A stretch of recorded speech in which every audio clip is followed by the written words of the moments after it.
92.3 Nigeria Info.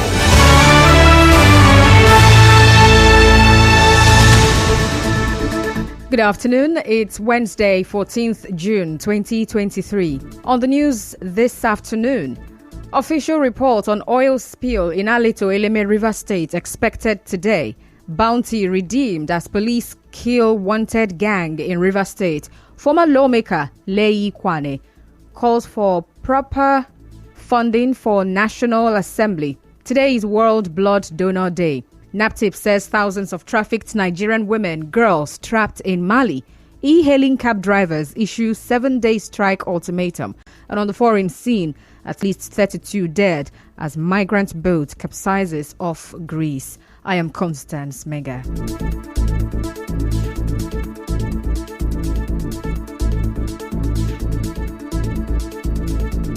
An official report on what caused the oil spill that happened in Aleto, Eleme local government area, River State, on Sunday is expected today.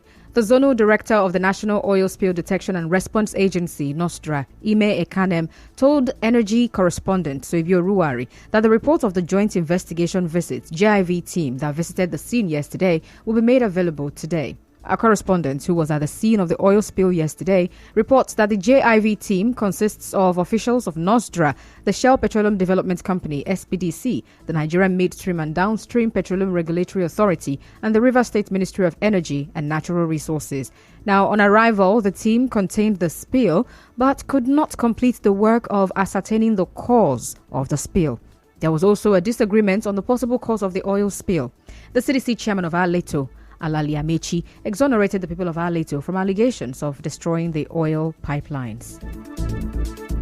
It's obvious. You can view it yourself. It's a purely equipment failure. There is no compromise about that. There's no certified evidence to show. Yes, but they say they will still come back, but it is obvious. Common sense will tell you this is equipment failure. But maybe the high pressure. I am almost 50-something years old now. This equipment was here even before we were giving birth to my mom was even married. This equipment was here. So this was, I have not heard of any maintenance have been done on this line. Well, the CDC chairman of Aleto says aquatic life was affected by the oil spill. Past 3 days now, this incident happened, and we have been trying to call on their attention. It's just this afternoon or this morning that they try to listen. The fishermen that have been fishing in this river, they have nothing for them. We are trying to call them. They should come and contain this first. When they contain it, then they should check the volume of the damage, because this thing has spread all over our river coast, all over, from here to where we call our way. Just something that happened here at Okulu here. Go across. So we are not happy about it. We are not happy as a people. You can see the farm there. Look at those plantains there. They're already withered. Now, on his part, the Aleto Youth President, Prince Mbadikwe, explained how the oil spill was contained. The youth of Aleto has nothing to do with the federal government's line, SPDC line. I'm a welder by profession. As you can see, the level of job done here is a very poor job. How will you tell me that that pipe you're seeing there is 28 inches pipe? When they maintain, how will you use a 2mm plate to patch 28 inches pipe? Thickness of, I think, 80mm thickness. Then you use less than 1 inch to patch it, to reinforce it. It can't work. Well, Mr. Mbadike, when asked if the youths were responsible for the oil spill, he had this to say. It was on Sunday morning. I got on a call that there is a leakage crude pipeline. I find out there was a heavy pressure, and you can't even get to this point we are now. I sighted it from very far. Since then we have been here. We were here yesterday. Share came down and they tried to see what they can do to stop the pressure, of which I believe that they shut down the line in their flow station. Today they can able to excavate to find out the root cause of the spillage, of which. Well, SPDC owns the Manifold line where the oil spill occurred over the weekend, and this is the second oil spill recorded on that Manifold line. Moving on now, the police in River State say the 2 million naira bounty placed on criminal gang leader Onuigwe Wadi for terrorizing the Emoha axis of the East-West Road in River State has been redeemed. The State Commissioner of Police, Nwunyi Emeka, made this known yesterday during a media briefing on how Wadi and his gang were killed during a gun battle. CP Emeka said the Emoha local government chairman, Chidi Lloyd, redeemed the bounty he placed on the gang. The system of policing in this era is carrot and cane. We encourage those who work very hard, and definitely those who have done some of these feats will be encouraged. So I have gotten message that the package is heading here. Well, the State Commissioner of Police said Wardi was killed yesterday morning alongside his 3 gang members, including a female. He said the gang was killed in their hideout in Ogoloma community in Okrika local government area.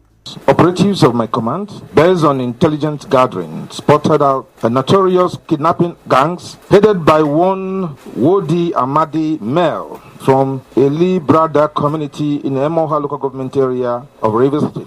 And his gangs somewhere at Ogoloma in Okrika local government of Rivers State. On sighting the operatives, the hoodlums opened fire, but were overpowered due to the superior firing power of the police operatives. Wadi Ahmadi and his gang has been on the wanted list of the police. He has killed policemen, innocent citizens, and has been terrorizing the east-west road, kidnapping and robbing for ransom, and has made the Eli Brada indigenes desert their homes. But CP Emeka also said operatives of the command rescued some kidnapped victims at the Eveku community in Emoha local government area who were traveling from Osun State to Rivers State. A photo of Wardi lying dead beside 3 of his gang members has been circulating online. Correspondent Emeka Otuka reports that the gang has been linked to armed robbery, kidnapping, and other criminal activities along the Emoha axis of the east-west road. Away from that, a youth leader, Reno Owokire, wants more youths in the political appointments in the state. Mr. Owokire, in an interview with correspondent Emeka Otuka, is concerned that no youth was among the 9 commissioners that have been appointed by Governor Siminalayi Fubara. He accused Governor Fubara of recycling cabinet members of his predecessor, Nyesom Wike, without recourse to the youths that voted massively for him in the 18th March governorship election. What we expect is total youth involvement in this administration. Already the way they are starting the administration, I'm not happy, I'm not pleased. Knowing that they are now emptying the previous ESCOs into the incumbent ESCO. And as we speak, of all their nominees, none is the youth. As I speak, I don't think the administration has started in a good light. Mr. Owokire also appealed to the governor to ensure industrialization and economic diversification in the state to create employment for the youths to enhance peace. We expect Rivers State to be industrialized and not to go and consolidate in an elephant project. Rivers people need to be employed, the civil service as well as other sectors. We need employment. As I speak to you now, a lot of business have been shut down. Let him reassure investors. Let him call for a town hall meeting between the government of Rivers State and business owners. Let him encourage farmers.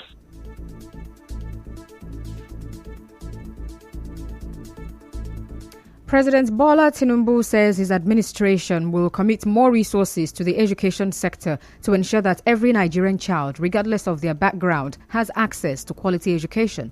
The president said this in a statement after meeting NANS leaders in Abuja yesterday. He said poverty should not prevent any Nigerian from obtaining quality education at the highest levels. He promised to consider the requests of the National Association of Nigerian Students NANS leaders while urging the student body to ensure unity among its members across the country to achieve more.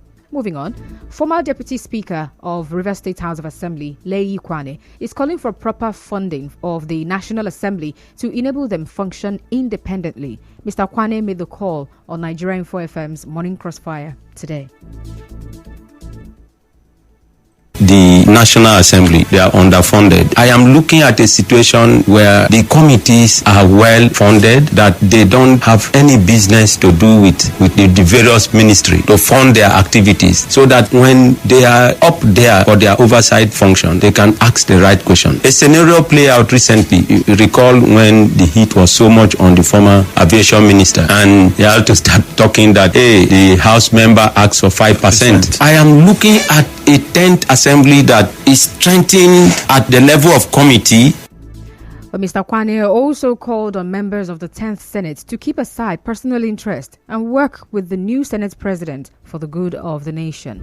In the meantime, the immediate past Deputy Speaker of the House of Representatives, Ahmed Wase, has congratulated Tajuddin Abbas on his emergence as Speaker of the House. He also thanked members who voted for him, those who did not, and others who wanted him but voted for someone else. At the inauguration of the 10th National Assembly on Tuesday, candidates of the APC had emerged as presiding officers of the Senate and the House, defeating their opponents who opposed their endorsements by the ruling party. Well, Godswill Akpabio defeated Abdulaziz Yari to become president of the Senate, while Jibrin Barau emerged as the deputy president of the Senate. Now, the new Speaker of the House of Representatives, Tajuddin Abbas, says he will not be a rubber stamp speaker. He said this during his speech after emerging as Speaker yesterday. We will work in harmony with the executive arm while upholding principles of checks and balances. Our collaboration will be anchored on the principles of transparency, accountability, and respect for the rule of law. Working closely with my deputy, Right Honorable Benjamin Kalu, we shall provide purposeful leadership in the 10th House of Representatives. And at the upper chamber, the new Senate President, Godswill Akpabio, assured Nigerians that the 10th Senate will do its best for the good of the country. I want to assure Mr. President that no matter what name the Senate is called, we are here to do national duties. This Senate is about Nigeria and Nigerians. And so long as the policies that come to these chambers concern the empowerment and upliftment of Nigerians, we shall dwell and deliberate and then have robust debate on them with public hearings. We work closely with the executive arm of government whilst maintaining the normal independence of the legislature. Former Speaker and new Chief of Staff, Femi Gbajabiamila, is expected to tender his resignation as a lawmaker on the floor of the House of Representatives today. The former Speaker will have to step down to be able to focus on the task of serving as Chief of Staff. Well, the Independent National Electoral Commission, INEC, will need to conduct a fresh election to fill the role.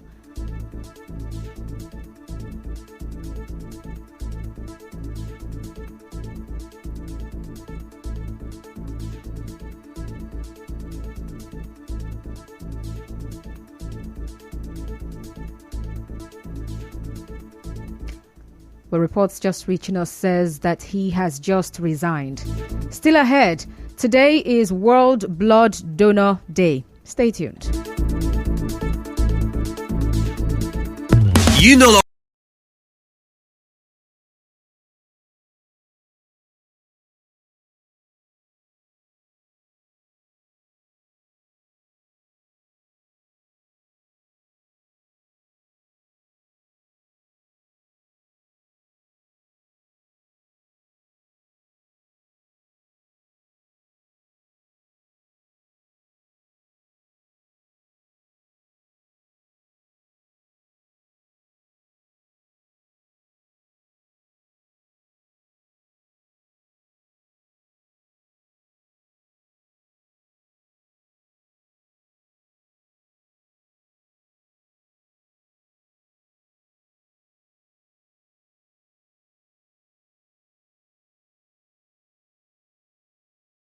Mega Power Ministry OPM Chibuzo Gift Chinyere says he has forgiven the security guards he sent to Cyprus on scholarship, who later called him out on social media for stopping the scholarship. In a Facebook post, the cleric said he stopped funding their schooling due to the high dollar rate, which he said became a heavy financial burden on him in paying school fees for over 4,000 people on his scholarship program. He said he has decided to reinstate their scholarship provided they show willingness to study at any university in Nigeria or the Benin Republic. The National Agency for the Prohibition of Trafficking in Persons, NAPTIP, say about 25,000 trafficked Nigerian women and girls are trapped in Mali. The commander of the Benin zone of NAPTIP, Nduka Nwamwene, said this at a workshop organized for media professionals in Lagos. He said NAPTIP's investigation into this category of victims revealed that they were attracted to Malian men because they spend more money on women compared to Nigerian men. As the world marks Blood Donor Day today, Acting Director of Armed Forces Blood Donor Port Harcourt, David Olorunfemi, says donating blood is a service to humanity. Dr. Olorunfemi also appealed to Rivers residents to become regular blood donors to save lives. Well, Lieutenant Colonel Olorunfemi spoke with our correspondent. As we are speaking, somebody somewhere is needing blood. So we need to keep giving blood so that the people who are in need will live. Otherwise, if we said it's not my responsibility to give, a lot of people will die. Blood, presently, as we are speaking now, there is no pharmaceutical industry where blood is being manufactured. There is no place you can't go to any shelf and say it's being produced in social place and it's being hung there. You are sharing part of your own life with fellow human beings so that that person can live. Then share often means you should come back and be doing it. You should be. Also, some residents called for enlightenment programs that will encourage people to donate blood. There is no proper awareness currently, and that is what is needed now. Mostly the health organization should go about it, informing people, mostly young people, on how to do it. I've not gotten the opportunity, but given the opportunity, I would like to donate blood. So many persons are not aware that they can actually donate blood. So this is something that people need to be educated, and also the national orientation agencies need to do more work. Seminars or doing work by hospitals trying to make people understand, as in going to the market, International Blood Donor Day is marked every 14th of June, and the theme for this year is Give Blood, Give Plasma, Share Often. In business, the Amalgamated Union of App-Based Transport Workers of Nigeria say the union will embark on a total and indefinite strike in 7 days if the conditions presented during a peace meeting between e-hailing firms and their drivers on Friday were not met. Well, President of the union, Damola Adeniro, said the union will not budge on the demands presented to the cab-hailing firms, as anything short of those terms will not ensure profitability for the drivers. In entertainment, the Grammys will now include a new category solely for African performers, reflecting the explosion of global appreciation for homegrown styles like Afrobeat beats and Amapiano. The new category, Best African Music Performance, was announced on Tuesday by the Grammys. It will be introduced at next year's ceremony, along with two other new categories, Best Alternative Jazz Album and Best Pop Dance Recording. And in sports, Real Madrid have completed the signing of England midfielder Jude Bellingham from Borussia Dortmund on a 6-year deal. The Spanish Giants will pay 103 million euros for the 19-year-old, in addition to various potential benefits. And now, we'll bring you news from around the world. At least 32 migrants have drowned and more than 100 rescued after their fishing vessel capsized off the coast of southern Greece. The boat was reportedly en route to Italy from Libya. Greece's Coast Guard said an extensive search operation had been complicated by strong winds. It said the boat was spotted in international waters late on Tuesday by an aircraft belonging to EU border agency Frontex.